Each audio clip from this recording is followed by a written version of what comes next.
6 candidates ऐसे हैं जो अगर बीजेपी सरकार बनाती है जो कि सीएम की रेस में ऊपर होंगे,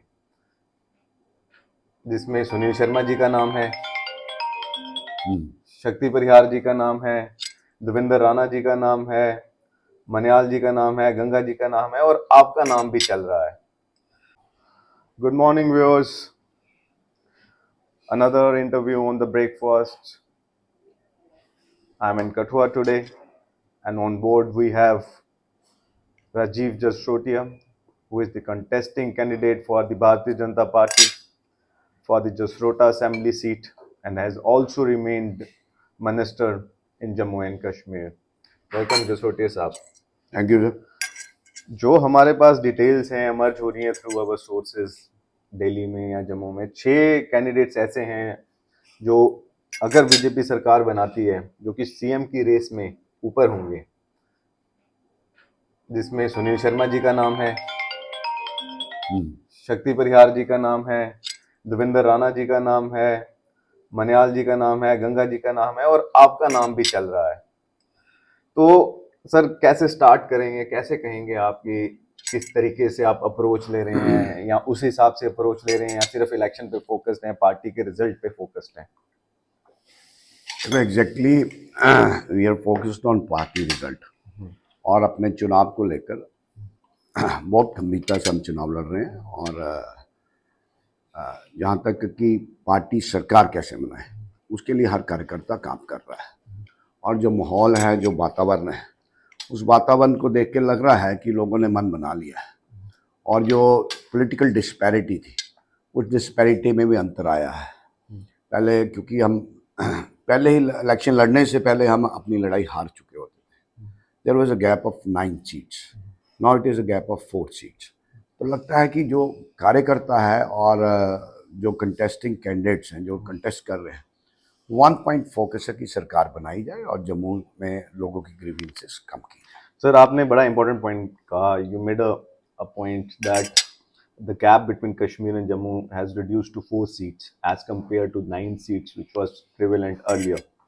मेरा सर नेक्स्ट क्वेश्चन आपसे ये रहेगा, क्योंकि कश्मीर की पॉलिटिक्स को देखें और जम्मू की पॉलिटिक्स को देखें, 47 सीट्स वहाँ है, 43 सीट्स जम्मू प्रोविंस में हैं। बीजेपी अगर टारगेट करती है 30-32 सीटों में, 34 सीटों को, 35 सीटों को, what ever the number is, उसी तरह एनसीबी टारगेट कर रही है। लेकिन इंजीनियर राशिद के आने के बाद सर पूरी सिचुएशन थोड़ी सी बदली सी नजर आ रही है।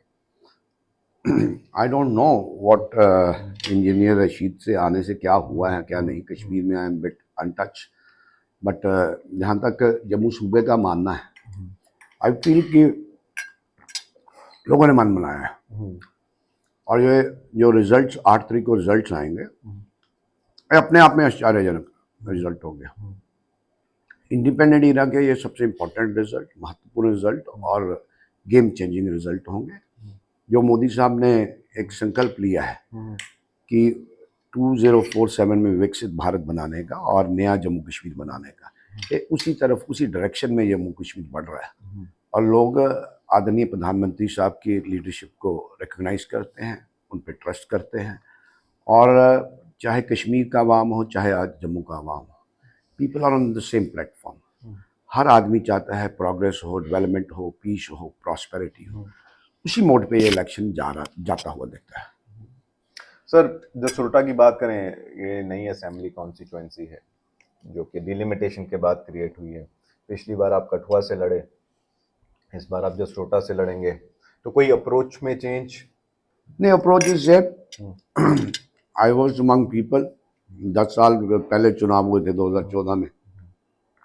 आई was new to the constituency, मगर I was never new to the politics. ना मेरा परिवार था नया, ना मैं नया था। मैं तब पार्टी का महामंत्री था। उसी अप्रोच है, कॉन्स्टेंटली मैं लोगों के बीच में रहा। I hardly left my constituency and thankful to the delimitation commission कि उन्होंने कठुआ में 5 की बजाय 6 कॉन्स्टिट्यूंसी दी। और जो कठुआ जो रिजर्व कॉन्स्टिट्यूंसी है, तो मेरी जो नई कॉन्स्टिट्यूंसी है, जिसको जो छोटा कॉन्स्टिट्यूंसी कहते हैं, it is a mixture, it is a blend of everything. इसमें मेरा कठुआ लगभग 55-60% माई ओल्ड कॉन्स्टिट्यूंसी है।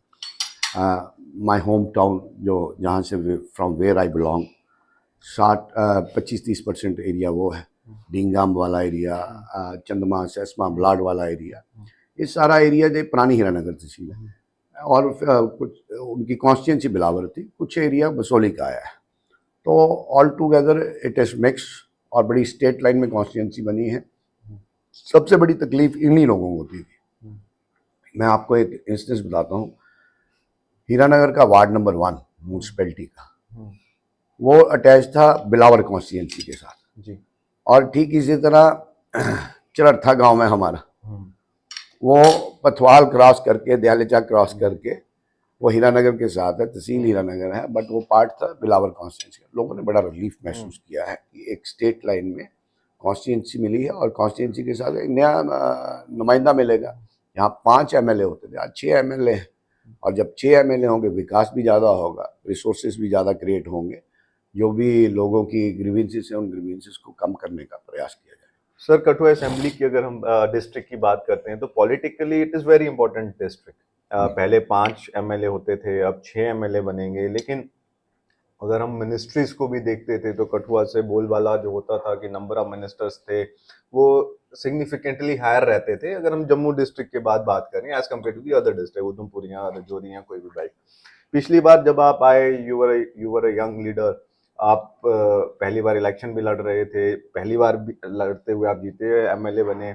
लेकिन उस टाइम पे कठुआ डिस्ट्रिक्ट में बाकी सीनियर लोग भी थे, चाहे x deputy CM Nirmal Singh थे और बाकी लोग भी थे जो कि कंपैरेटिवली सीनियर थे पॉलिटिक्स में। इस बार आप किस तरह से, क्योंकि जो भी 6 लोग कंटेस्ट कर रहे हैं mostly they are fresh faces, मेरे ख्याल में खाली कठुआ डिस्ट्रिक्ट में रिपीट आप ही हो रहे हैं बीजेपी की टिकट पे, बाकी सब फ्रेश फेसेस हैं। तो उनको भी आप लीड कर रहे हैं इस बार, तो अपनी कंपेनिंग के साथ आप उनकी अब कंपेनिंग को कैसे देखते हैं?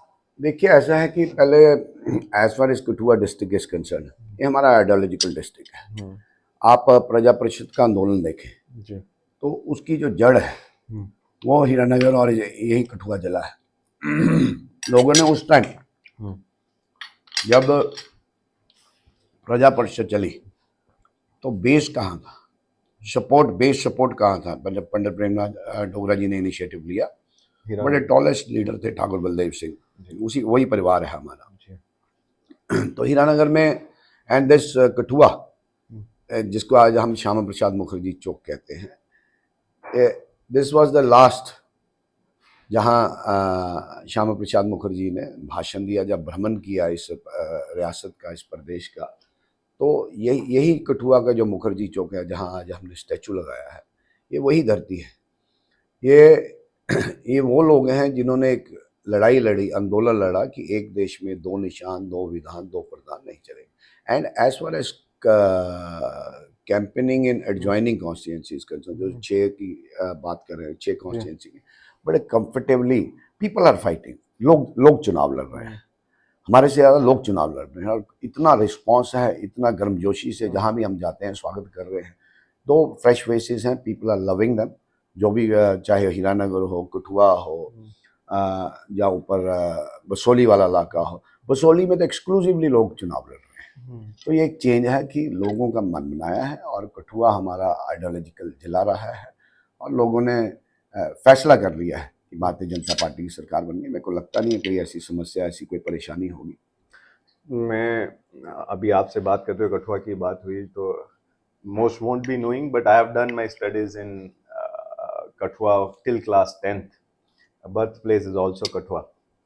So, sir, we'll keep it short. And my last question to you will be, आप बीजेपी को अपने डिस्ट्रिक्ट में 6 में से कितनी सीट देते हैं? 6 में से 6 सीटें जीत रहे हैं, निश्चित तौर पे जीत रहे हैं। ये थे राजीव जसरोटिया जी, and he's made a big statement because he's leading the district, being one of the most senior leader of the party and has also remained minister, has made a statement that BJP will win all the 6 seats falling in the Kathua district. Keep following Crosstown News for more such updates. Have a good day.